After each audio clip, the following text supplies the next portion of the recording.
Hello, everyone. Welcome back to the Ferrum College 40 West Show. I'm Cleive Adams, Director of Athletics, and this is where we bring you updates from the Ferrum College Panther Nation. Each week, we have the option to sit down with our coaches, student athletes, or staff to talk about our journey into NCAA Division II and to highlight the incredible stories, energy, and progress happening around Panther Nation. Today, we're joined by Coach Bryan Harvey, head coach of our women's basketball team, who has been leading our women's program through the transition into NCAA Division II.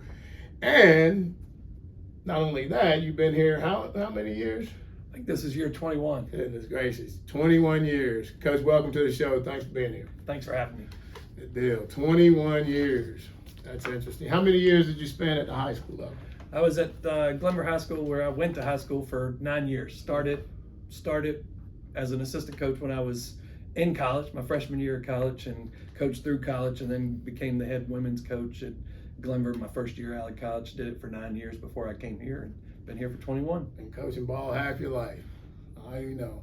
Well, good deal. I'm super excited about this episode as we move deeper into our NCAA Division II journey. There's plenty of excitement across all of our programs. The fall season was our first as a Division II member. So let's start with the fall perspective, Coach, just kind of looking back into, when we started the D2 journey, right? And then obviously when you transitioned into this fall semester, talk a little bit about the journey in general, how it's been for you, and then how you transitioned into your first off season. Well, we're super excited about the transition.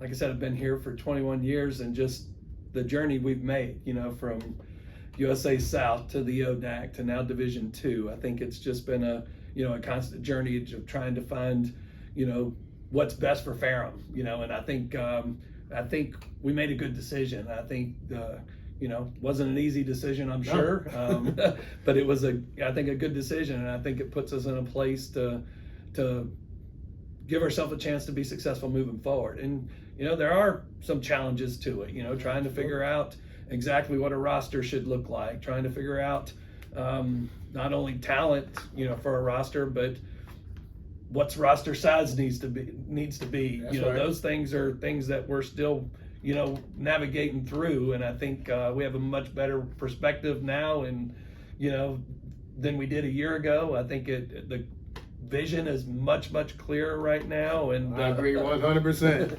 So I think now it's just dig your feet in and let's figure out how to get us to where we need to be. And that it's interesting with the mix, having the kids that have been here and been in the D3 space, and now they're seniors in the program. And I think from their perspective, there was probably a lot of anxiety about it in year one and year two. And I remember having that conversation when we made the announcement, and right after the announcement, we got our team together, met in the team room, and we talked, and a lot of faces that, just were uncertain. And they were like, what where are we going to be? Me? What does this mean for me? And what's it going to look like my senior year? And, I just assured them back then, just trust the process.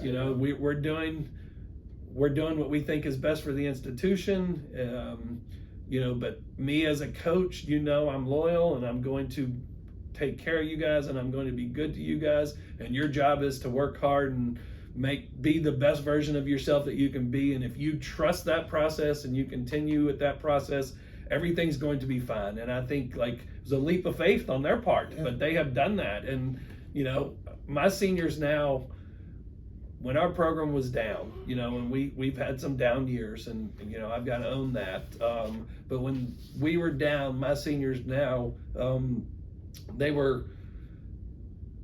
helped return the culture to what it once was for us. And I have a ton of respect and loyalty for that. And I want to see them go out the right way. And we consistently preach, you just got to work hard, you got to trust the process, and they have done that, and they've done well with that. And we brought in an extremely talented freshman class, and it's probably the most talent I've had on a roster in a long time. And I'm really right now trying to figure out, how you play as many players as I think need to be playing and getting experience right now. And that's a challenge, but it's a good challenge. It's a challenge that we'll figure out. And I told the kids, at the beginning of the year, there are going to be a lot of different lineups and a lot of different rotations, especially early on as we figure this out, but just keep showing up, have great attitudes, be great teammates, give great effort. And if you do those things, everything tends to work itself out. And that's what's going to happen for us. Good deal.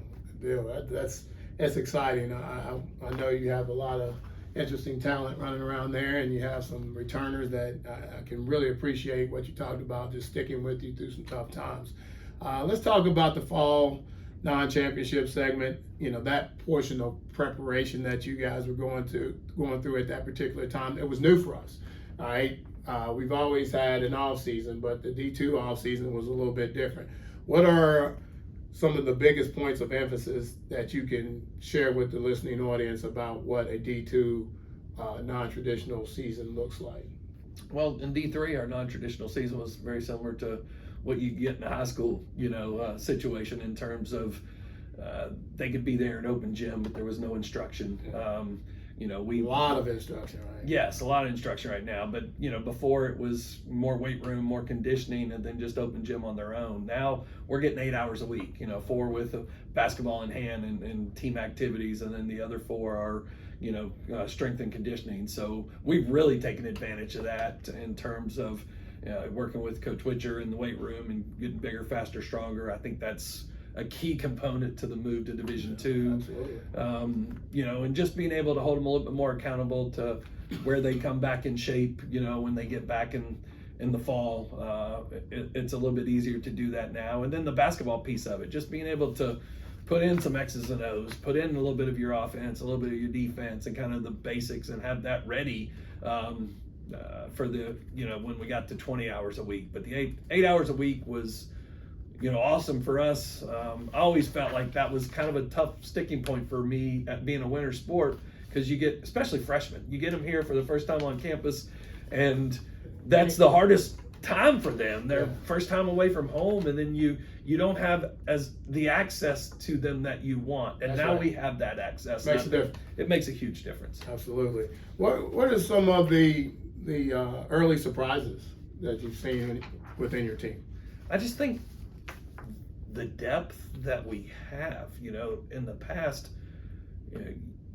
you were probably 7, 8 deep, but there was a big difference in practice, your first group against your second group. And I really believe right now I've got 3 groups, that can compete with each other. And I just think competition every day. It's fun. It's a challenge as a coach to kind of put the pieces together, but you have to get better when you're being pushed every day to compete. And I just feel like that's been a huge piece for us, and just kind of the athletic piece. We're longer, we're more athletic than we've been in the past, and it's an interesting dynamic right now where we've got some of our older kids that are just they understand the system and the program, and they really are bought into the style and how we want to play. And then you mix that with this talent and this incoming class that we have, or the freshman class that we have, and it's just, it's fun. It's fun as a coach to experience that. That's cool. That's really cool. So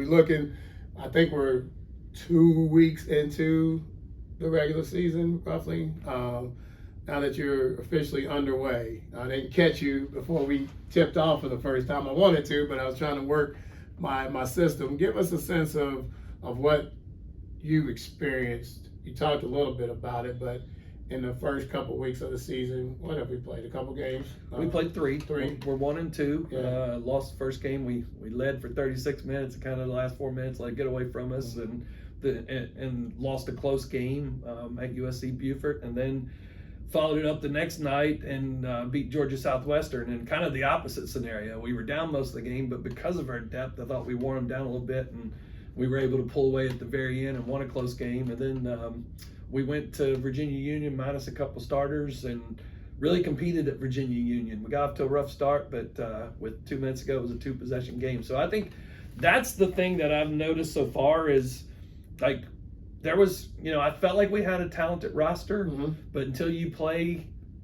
in the D2 space, you don't know if it's good enough. What I found right now, and I think I texted you after the first game, I was like, gonna bring that up. disappointing loss, but like the one thing I found is like we can compete, like, Yeah. and that's exciting to know. Like we can compete. It's not gonna be easy, and I think every game's gonna be a challenge, but we can compete at this level. I'm excited about that. Yeah, I was gonna bring that point up. I remember you texted me and said, "Hey, Coach, I'm encouraged. I'm encouraged."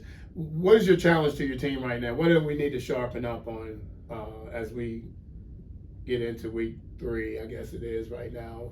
The things that you would like to see your team sharpen up on. Just got to do the little things better. You know, everybody we played so far is just bigger, faster, stronger, and you know, if you don't do the little things right, you're going to pay for that. You know, you got to box out. You got to chase every rebound. You have to, you got to set solid screens. You got to cut hard. You got to move the ball. You got to share the ball. Like those things are, we're not just going to go out there and beat you because we have talent. We're going to have to beat teams because we are, one, outworking them. 2, we're more disciplined. That's right. Those are the things. And then frankly, on my part, we just got to, figure out a rotation. I'm trying to play a lot of people. You're in the lab right now. I am. I really am, and I'm trying to.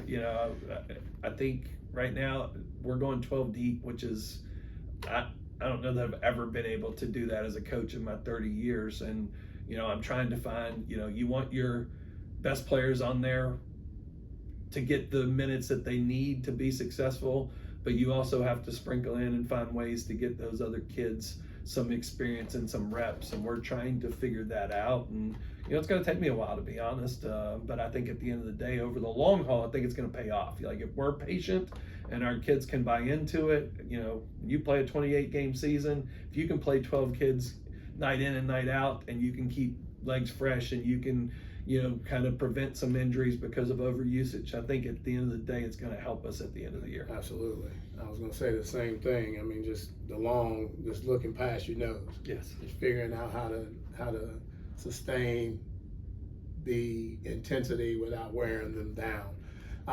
I never really paid much attention to this until I became athletic director, but the holiday stretch can be tricky.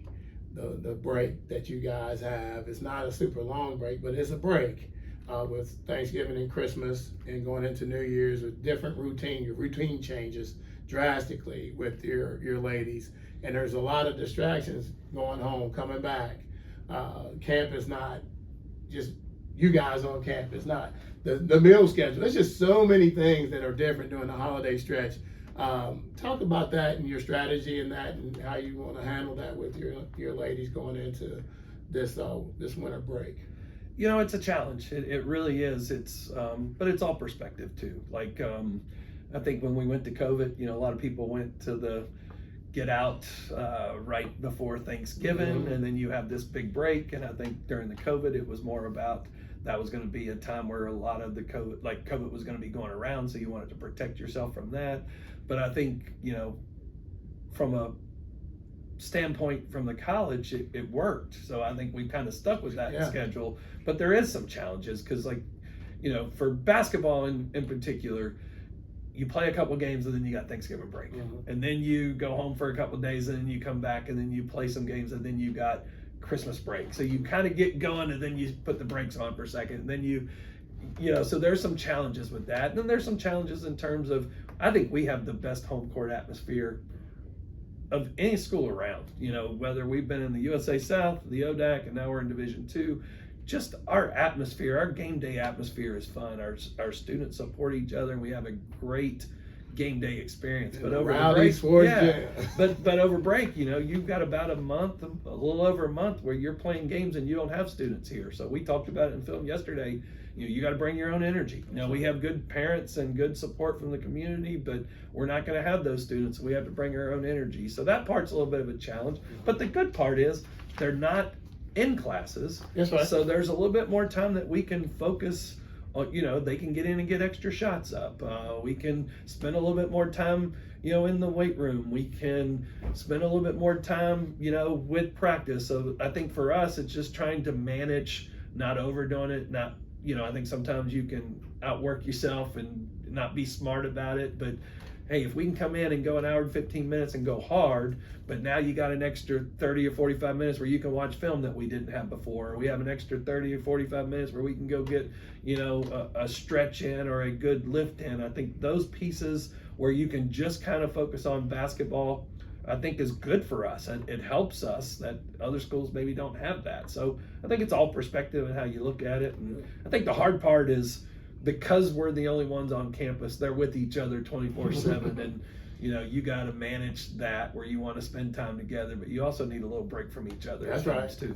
That's right. Little team downtime. Well, good deal. Well, been there, done that. You know what it's supposed to look like. So I have no doubt we'll get through that. Let's talk about culture a little bit as we transition here. Every great program builds its success around culture. As you shape this group for the D2 era, in particular this season, what kind of identity are you trying to establish with your team? Been doing it for, like I said, 30 years, and I think as a younger coach, you hear a lot about culture, and you put a lot of things on paper, and I call it poster culture. There you go. That there you go. Looks good on the wall, but that's not exactly who you are. And I think over 30 years, I've kind of tried to narrow it down a little bit. And for us, it's, the big three is just be a good person first and foremost. That's right. I spend as much time with my basketball family, as I do my everyday family, sometimes more, because of the amount of work that you put in, with that. And I just want to be around good people, and I think in terms of no question. In terms of players just want to, they want to enjoy coming to practice every day. So it starts with just getting the right people in place. So we really work hard on trying to get good people in our program. That's first and foremost. And then we talk about, with that, things that you talk about, like we want to be the best version of ourselves that we can be. And that's not just, on the basketball court, that's in the classroom and that's in life. So we, in the community, in the classroom and on the court, we want the best version of ourselves. And everybody's best is different, but we expect your best every day. And we're going to push you to get the best, the best version of yourself. So that's number 2. And then 3 for us, it's just something we call E+R=O. It's not something we invented. We picked it up from Ohio State football a few years ago, but E stands for events, R stands for response, and O stands for outcome. And we really talk a lot about, you can't always control events in your life, and you can't always control outcomes. There's a lot of factors that play in outcomes, but what you can control is how you respond. And we really work on how we respond to events in our life to get the outcome that we want. Sometimes, we all get frustrated. We all go through highs and lows. We all deal with adversity. We all deal with success, but we really want to teach our players how to respond to events in their life to give them the best chance to be successful in life. Absolutely. That's what we do this for. Yeah. We want to win. None of us out here doing this thing because we don't want to win, but the wins we get when we see a young lady or a young man grow up in front of us, right in front of our eyes, is awesome. Let's change gears, Coach, to recruiting a little bit here. The move to Division II opens a lot of new doors. It also opens up some challenges, and I understand that too. What does the recruiting landscape look like for Ferrum women's basketball? Give us a little bit of your perspective on the journey and figuring out what that looks like from a recruiting standpoint and kind of your philosophy moving forward. Well, the timeline has accelerated a little bit. We were in the Division III realm. We were getting commitments in February, March, April, and now that has really moved forward. You're starting to see, cool. you're November, December, I think you're starting to see that piece change, which is, to me, makes it a lot easier as a coach because you have a clearer vision of what it's going to look like a lot earlier. That's right. So I think for us, it's figuring out, with the new world, the landscape of recruiting, you got to kind of balance going and finding those 4-year kids that you can really develop and grow in your program, but you also got to look at the portal a little bit. You got to, that's part of the world today. It is. You got to kind of figure out how to manage. I don't think we want to be a school where we're living heavy in the portal, because I value those 4-year relationships. I value being able to find a kid and coach them and to help them grow individually. And I think kids want to come to a place where they feel like a coach is going to do that, and they're not having to look over their shoulder every year to see if we're gonna over recruit them. So I think that piece is important to me.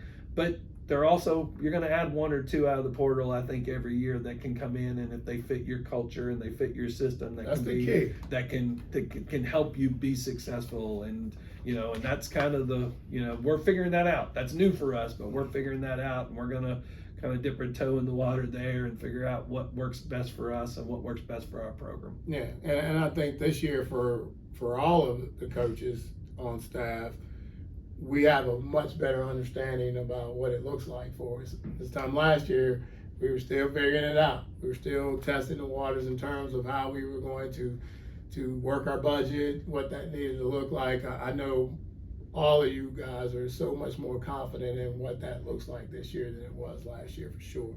So I'm excited to see how you continue to build your roster moving forward.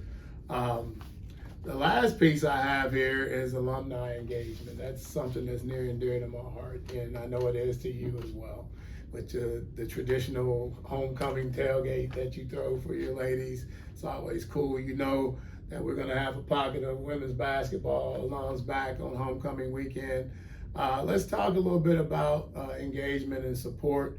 What are some of your right now program needs? If you had an open checkbook and you could go out there and say, hey guys, this is what we really need in our program right now to help push us in the direction we want to go. What are some of those needs?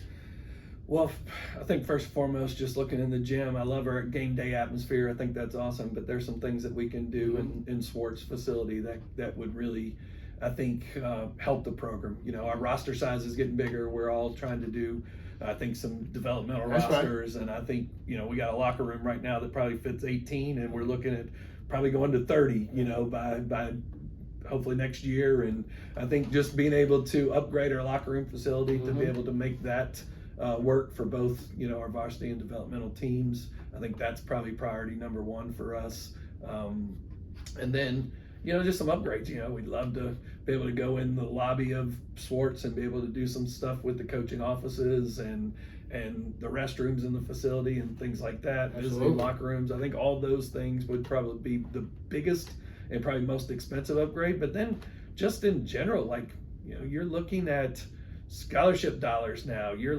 So if we can free up some budget dollars to help with scholarship pieces, that would be great. And to be able to free that up, the amount of travel we're doing right now, the amount of money that you're spending when you're on the road with food, things like that, being able, I think all good programs, if they have the money, are able to do some type of trip early in the season, like a preseason tournament type situation. I think is great for team chemistry. So if you go on the road and you play on a weekend and you get, for our kids to be able to experience some of that. I know several years ago we took them to New York City. One year we flew to Texas.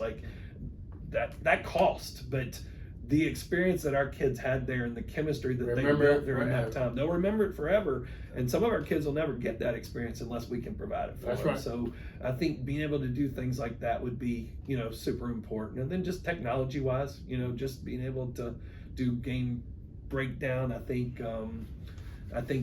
analytics is a big part of the game nowadays, and being able to have some stuff where you can break down analytics and put together what's our best rosters, what lineups work well together. Those are all things that come with a cost, and I think being able to make some money and raise some money for that, I think would definitely help improve our program long term. Absolutely.